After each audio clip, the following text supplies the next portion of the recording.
Sir ನಿನ್ನೆ ಒಂದು shocking statement sir ಇಲ್ಲ, ಅದು ಯಾಕೆ ನೀವು ತಪ್ಪು ಅರ್ಥೈಸ್ಕೊಂಡಿದ್ದೀರಾ ನನಗೆ ಅರ್ಥ ಆಗ್ಲಿಲ್ಲಪ್ಪ. ಬೇಗ ಮಾಡಿ ರಾಜ್ಯದಲ್ಲಿ ರಾಜಕೀಯದ ಪರಿಸ್ಥಿತಿ ಆಗಿದೆ ಅಂತ ಹೇಳಿದ್ರೆ ಅದಕ್ಕೇನು ಅರ್ಥ ಕಲ್ಪಿಸಿದ್ದೀರಾ ಗೊತ್ತಿಲ್ಲ. ಅಲ್ಲಲ್ಲ, ಅದಕ್ಕೆ ಮುಂಚೆ ನಾನು ಮಾಡಿದ ಮಾತುಗಳು ಯಾವುದೇ ಕಾರಣಕ್ಕೂ ಭಾರತೀಯ ಜನತಾ ಪಾರ್ಟಿಯವರು ಏನೇ ಪ್ರಯತ್ನ ಮಾಡಿದ್ರು ಸರ್ಕಾರನ ಬೀಳ್ಸಕ್ಕಾಗೋದಿಲ್ಲ ಅಂತ ಹೇಳಿದ್ದೀನಿ. ಅದು ಬಿಟ್ಬಿಡ್ರಿ ನೀವು. ಲಾಸ್ಟಿಗೆ ನಾನು ಬಿಲ್ಡಿಂಗ್ ಕಟ್ಟೋದು ಬೇಗ ಕಟ್ಟಲಿ ಅಂತ ಹೇಳಿ ಆ ಅರ್ಥದಲ್ಲಿ ಹೇಳಿದೆ ನಾನು.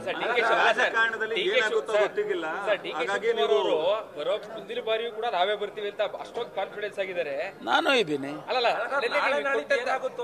ರಾಜಕೀಯ ಅಂದ್ರೆ ನೀವೇನಕ್ಕೆ ತಿಳ್ಕೊಂಡ್ರಿ ನೀವು?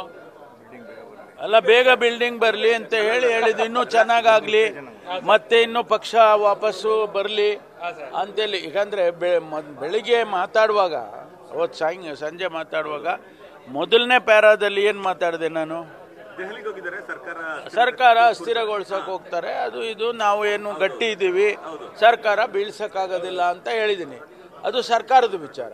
ಇದು ಪಕ್ಷದಲ್ಲಿ ನಾವು ಬೇಗ ಕಟ್ಟಬೇಕು ಅಂತ ಈಗ ಅಧ್ಯಕ್ಷರಿದ್ದಾರೆ, ಬೇಗ ಕಟ್ಸಿ ಅಂತ ಆ ಅರ್ಥದಲ್ಲಿ ಹೇಳಿದೆ ನಾನು. ಅಚ್ಚರಿಯಾಗಿದೆ ಏನಂತಂದ್ರೆ ಹೊರಗಡೆ ಆ ವಿಚಾರ ಹೇಳಿದ್ರಿ ಸರ್, ಬಟ್ ಒಳಗಡೆ ಹೋದಾಗ ಏನಾಗುತ್ತೋ ಗೊತ್ತಿಲ್ಲ ಅಂತ ಹೇಳಿದ್ರೆ. ಏನಾಗುತ್ತೋ ಅಂದ್ರೆ ಏನು?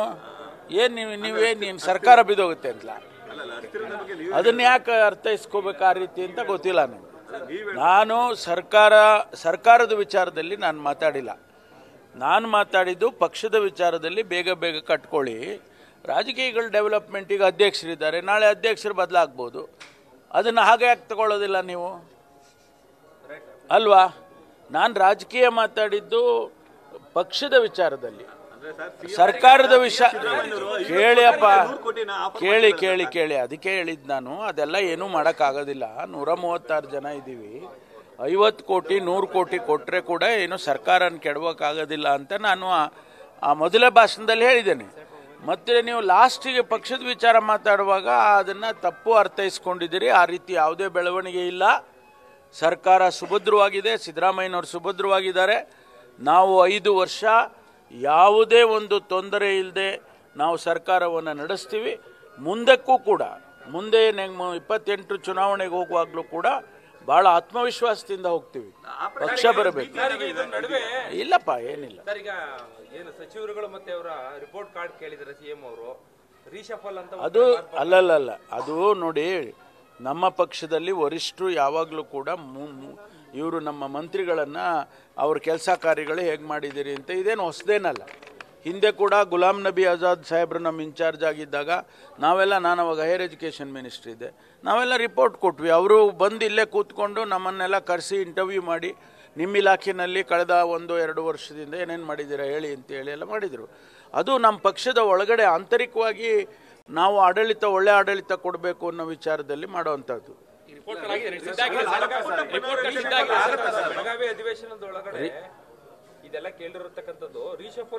ಅಲ್ಲ, ರೀಶಫಲ್ದು ಅದು ಮುಖ್ಯಮಂತ್ರಿಗಳಿಗೆ ಬಿಟ್ಟಿತ್ತು. ಅದು ಅವರ ಅದ್ರಲ್ಲಿ ಗೊತ್ತಿಲ್ಲ ನನಗೆ. ವಿಜಯೇಂದ್ರ ಅವರು ಯಾರ ಪಕ್ಷದವರು? ಅವ್ರು ಭಾರತೀಯ ಜನತಾ ಪಾರ್ಟಿ ಅಧ್ಯಕ್ಷರು. ನಮ್ಮ ಪಕ್ಷದ ವಿಚಾರದಲ್ಲಿ ಅವ್ರಿಗೇನು ಗೊತ್ತಿಲ್ಲ ನನಗೆ. ನಾನು ಕೊಟ್ಟಿದ್ದೇನೆ. ನಮ್ಮ ಇಲಾಖೆ ನಾವೇನೇನು ಕಳೆದ 1 ವರ್ಷ 4 ತಿಂಗಳಲ್ಲಿ ಏನೇನು ಮಾಡಿದ್ದೀನಿ ಅನ್ನೋದನ್ನ ನಾವೊಂದು ರಿಪೋರ್ಟ್ ಮಾಡಿ ನಾವು ಸಬ್ಮಿಟ್ ಮಾಡಿದ್ದೀನಿ. ಅದು ಅವರು ಅಸೆಸ್ ಮಾಡ್ಕೊಳ್ತಾರೆ. ನ್ಯೂಸ್ ಫಸ್ಟ್, ನಿರ್ಭೀತಿಯಿಂದ ನಿಮ್ಮ ಪರವಾಗಿ.